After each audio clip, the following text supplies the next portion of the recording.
시청자 여러분 안녕하십니까? NWS 방송 종합뉴스를 시작하겠습니다.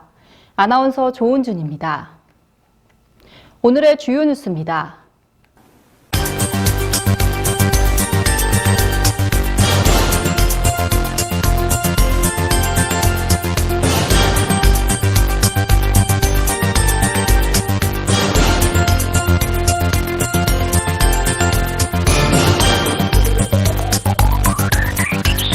구리시는 지난 2일 갈매동 주민들의 오랜 기다림 끝에 결실을 맺은 갈매동 복합청사 준공식을 개최했다고 밝혔습니다.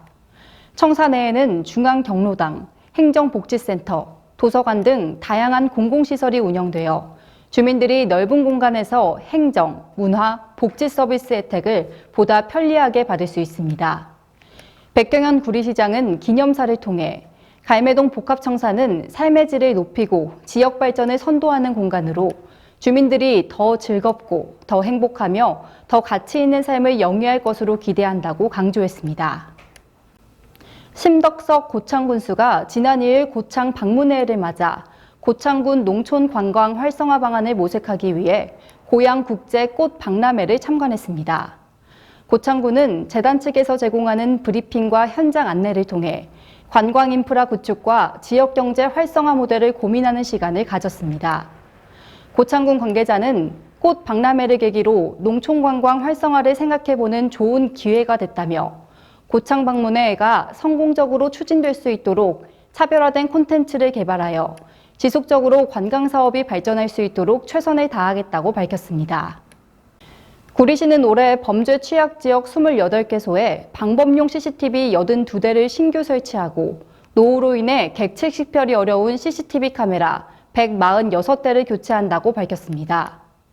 범죄 예측 데이터, CCTV 설치 현황, 가구 지역 특성 등 빅데이터 분석을 활용하고 구리경찰서와 범죄 취약 지역 파악을 위한 현장 점검을 실시했으며 지난 1월 경찰서 선정위원회를 통해 CCTV 최우선 설치 지역을 선정했습니다. 백경현 구리시장은 CCTV 설치 예산을 지속적으로 확보하여 범죄 사각지대를 해소하고 각종 범죄에 신속 대응하여 시민 만족 스마트 안전도시를 만들어 나가겠다고 전했습니다. 지방의원의 일탈 행위가 시민들의 비난을 받고 있는 가운데 구리시의원이 모 단체 연수에 참여하던 중 수행 공무원과 불미스러운 일이 발생해 논란이 일고 있습니다. 구리시청 공무원 노조는 2일 성명서를 내고 이 사건을 유발한 A 의원의 공개 사과를 요구했고 구리시의회는 유사 사건에 대한 재발 방지 방안을 요구했습니다. 노조는 성명서에서 지역 정치인이 공무를 집행하는 담당 공무원의 신체 일부를 가격한 이번 사건을 음주에 의한 단순 행위라고 치부할 수 없고 구리시청 공무원을 무시한 행위라고 지적했습니다. 당사자인 A 의원은 담당 공무원에게 전화로 사과하고 노조위원장과 면담해서 재발 방지를 약속했습니다. 구리시의회는 5월 3일 의회 멀티룸에서 2023년 5월 1차 구리시의회 의정브리핑을 실시했습니다. 이날 구리시의회 권봉수 의장은 시립갈매 스웨첸 어린이집 민간위탁 동의안은 민간위탁 운영기간이 9월 말로 만료됨에 따라 재계약 동의를 받고자 하는 사안으로 계약 기점을 어린이집 새학기가 시작되는 3월로 조정하면 효율적으로 운영이 가능할 것 같다는 의견을 제시했습니다. 권 의장은 이어 시립갈매 어린이집 민간위탁 변경 동의안은 위탁 사업비 증감 없이 소재지와 정원 및 종사자 인원을 변경하는 사안으로 3년 전 최초 사업비를 정확하게 산출하지 않아 인원 증가에도 불구하고 위탁 사업비 증액이 없는 점을 지적하며 재발 방지를 주문했습니다. 이날 주례회의 운영 결과 총 10건의 안건을 논의했습니다. 한국수자원공사 경기 동북권지사 임직원들은 남양주시 자원봉사센터에서 진행하고 있는 사회공헌사업 프로그램에 참여해 이웃사랑 나눔회에 후원금을 전달하고 봉사활동을 펼쳤습니다. 이날 인장환 지사장을 비롯한 임직원 10명은 호평동 무료급식소를 방문하여 장애인과 노인 등 300여 명에게 배식 봉사활동을 마쳤습니다. 남양주시 자원봉사센터는 이날 전달받은 소중한 기탁금은 어려움을 겪고 있는 무료급식소에 전달할 예정입니다. 구리시는 5월 1일부터 공직사회 내 갑질 행위 근절을 위해 갑질 예방 및 갑질 행위자 처벌을 강화하는 갑질 행정 근절 대책을 본격 시행하고 있습니다. 시는 예방부터 피해 신고, 처벌 제재, 피해자 보호 지원까지 단계별로 대책을 마련해 운영 중입니다. 특히 갑질 근절 실천 서약 캠페인을 전 직원을 대상으로 진행하고 있으며 향후 갑질에 대한 자가 진단을 통해 갑질 발생위원을 진단하고 조직 문화 개선을 활용하는 등 다양한 갑질 근절 시책을 지속적으로 발굴 추진해 상호 존중하고 배려하는 조직 문화를 확고히 할 계획입니다. 남양주시는 3일 시청 여유당에서 국민의힘 남양주시 을당원협의회와 지역 현안을 공유하고 해법을 적극 모색하기 위한 당정협의회를 개최했습니다.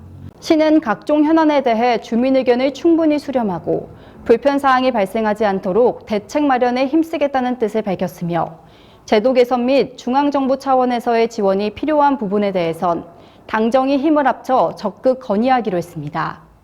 특히 주광덕 시장은 시민생활과 직결된 교통 불편, 공원 하천 환경관리 등에 대해 현장 점검을 통한 모니터링을 수시로 진행하고 즉각적인 조치가 이뤄질 수 있도록 철저한 관리 감독을 당부했습니다. 3일 오후 11시 50분에 남양주시 화도읍의 한 주방 가구 공장에서 화재가 발생했습니다. 다행히 인명 피해는 발생하지 않았지만 공장 건물 약 1,500제곱미터를 태우고 신고를 받고 출동한 소방당국에 의해 5시간 만에 진화됐습니다. 경찰과 소방당국은 자세한 화재 원인과 피해 규모를 조사 중입니다. 2009년 유네스코 세계문화유산으로 등재된 구리시 소재 동구릉의 역사경관 가치와 보존을 주제로 한 심포지엄이 개최됐습니다. 동구릉은 9기의 능이 있는 조선 왕실 최대 규모의 왕릉군이자 신의 정원으로 불릴 만큼 아름다운 명소로 꼽혀왔는데요. 동구릉 진입부와 그 주변 일대가 개발되면서 역사경관이 훼손되고 관람객들의 접근성도 떨어진다는 문제가 제기되어 왔습니다.